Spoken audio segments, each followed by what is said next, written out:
Hi guys! Once again, welcome na naman po sa ating YouTube channel.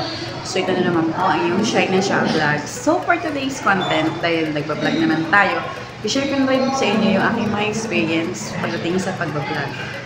Gusto ko po kasi makatulong sa aking mga subscribers at lang na sa aking mga viewers. At of course, lang doon sa mga nagbabalak gumawa ng YouTube channel. And of course, lalo din sa may mga YouTube channel. So, ang content natin ngayon is that paano ba naging mahalaga ang pag-check ng ating YouTube settings.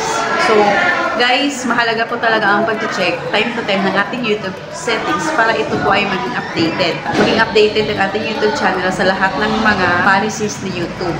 So, kailangan time to time tayo mag-check ng ating YouTube channel, ng ating YouTube studio, ng ating YouTube settings, lalo-lalo na doon sa analytics. And of course, doon din po ma-check natin kung ano yung mga policies ni YouTube.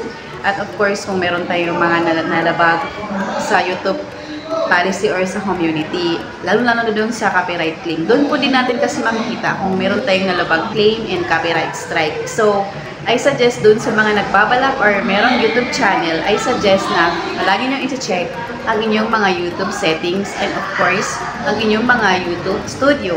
Kasi makikita natin kung meron tayong mga dapat i-improve sa ating YouTube channel para maging updated tayo at hindi tayo mapag-iwanan ng mga policies na YouTube regarding sa ating YouTube channel. At mahalaga din po ang pag-check time to time ng ating YouTube settings at ng ating YouTube studio para maiwasan natin ang mga bagay na dapat nating iwasan sa ating YouTube channel. And so, sa mga nagbabalak mag-vlog, guys, pwede kayong manood ng YouTube tutorial sa YouTube kung paano ayusin ang ating YouTube channel, ang ating YouTube studio, or ang ating YouTube settings.